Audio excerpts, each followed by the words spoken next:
깜깜했던 새벽이었어요. 저는 거실 소파에서 담요를 덮고 얕은 잠에 빠져 있었죠. 창밖은 아직 어두웠고 집안은 고요한 정적만이 감돌고 있었어요. 갑자기 쿵 하는 굉음과 함께 현관문이 부서지듯 열렸어요. 심장이 철렁 내려앉는 소리였죠. 그곳에는 온통 검은 옷에 복면을 쓴 낯선 남자가 서 있었어요. 정신이 번쩍 들었어요. 저는 옆에서 곤히 자고 있는 남편을 미친 듯이 흔들어 깨웠어요. 여보, 일어나 봐. 누가 들어왔어? 목소리가 덜덜 떨려 나왔죠. 그런데 잠에서 깬 남편의 반응은 제 예상을 완전히 벗어났어요. 저를 앞으로 밀치더니 제 등 뒤로 숨어들어 작게 속삭이는 게 아니겠어요? 그 목소리가 너무나 비현실적이었죠. 귓가에 들려온 남편의 목소리는 제 심장을 얼어붙게 만들었어요. 평생의 동반자라고 믿었던 사람의 입에서 나온 말이라고는 도저히 믿을 수가 없었거든요.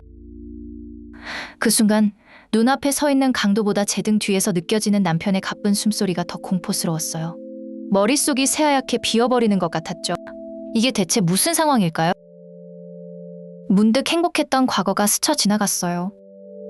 공원에서 청혼하며 평생 무슨 일이 있어도 내가 당신을 지켜줄게라며 제 손을 꼭 잡아주던 그의 모습이 떠올랐어요. 그 약속은 다 어디로 갔을까요? 현실로 돌아온 저는 깨달았어요. 저를 지켜주겠다던 그 사람이 지금 제 등을 방패 삼아 숨어있다는 사실을요. 배신감에 온몸에 피가 차갑게 식는 기분이었어요. 공포와 배신감이 뒤섞인 감정을 꾹 눌렀어요. 지금은 일단 이 상황을 벗어나는 게 먼저였죠. 저는 천천히 두 손을 들고 강도를 향해 최대한 침착하게 말했어요. 저기 서랍에 현금이랑 시계 있어요. 비싼 건 아니지만 다 드릴게요. 제발 저희를 해치지만 마세요. 목소리가 떨리지 않게 내뱉는 한마디 한마디가 너무 힘들었어요. 강도가 서랍을 뒤지는 동안 등 뒤에 남편은 아무런 소리도 내지 않았어요. 저는 남편이 아니라 차갑고 텅 빈 벽에 등을 기대고 서 있는 기분이었어요. 너무나 외로웠죠. 강도가 물건을 챙겨 사라지자 집안에는 다시 정적이 흘렀어요. 그 짧은 순간이 영원처럼 느껴졌죠. 쿵쾅거리던 심장이 겨우 제 박자를 찾기 시작했어요. 그때였어요. 등 뒤에 있던 남편이 갑자기 다리가 풀린 사람처럼 바닥에 주저앉아 엉엉 울기 시작했어요. 그 울음소리가 제 귀에는 너무나 역겹게 들렸어요. 미안해. 너무 무서워서 그랬어. 당신이라도 어떻게든 지켜야 한다는 생각밖에 없었어.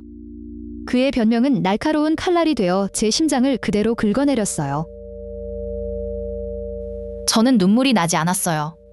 슬픔이라는 감정은 이미 분노에 잡아먹힌 지 오래였거든요. 모든 것이 끝났다는 차가운 확신만이 머릿속을 가득 채웠어요. 저는 우는 남편을 그 자리에 내버려 두고 조용히 안방으로 걸어 들어갔어요.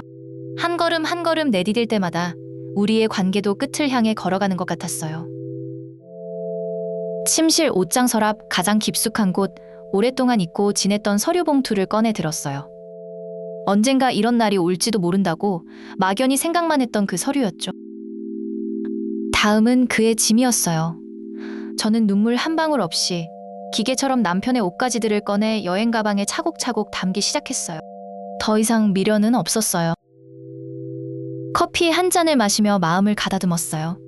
동이 트는 창밖을 보며 지난 결혼 생활을 떠올렸죠. 좋았던 기억도 있었지만 결국 이 모든 건 허상이었음을 깨달았어요. 모든 준비를 마친 저는 다시 거실로 나갔어요. 여전히 바닥에 멍하니 앉아있는 남편 앞에 여행 가방과 서류 봉투를 조용히 내려놓았어요. 묵직한 소리가 났죠.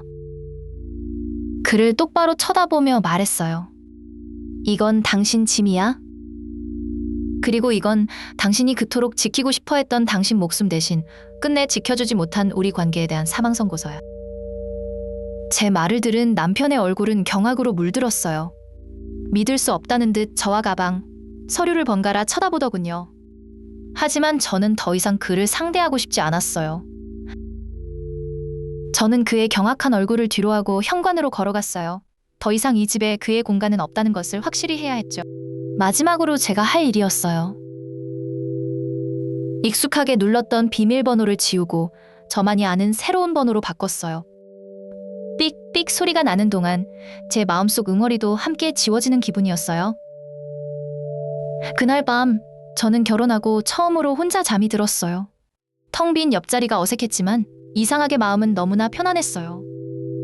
모든 족쇄에서 풀려난 기분이었죠. 어쩌면 제가 정말로 두려워했던 건 강도가 아니라 나를 지켜주지 않는 사람과 함께라는 사실 그 자체였을지도 몰라요. 이제 저는 더 이상 두렵지 않아요. 그날 밤 그 끔찍한 사건이 있었던 집에서 혼자 잠이 들었지만 저는 단 한순간도 무섭지 않았어요. 비로소 진정한 평화를 되찾은 밤이었어요. 여러분이라면 어떻게 하셨을까요? 댓글로 알려주세요. 구독과 좋아요는 큰 힘이 됩니다.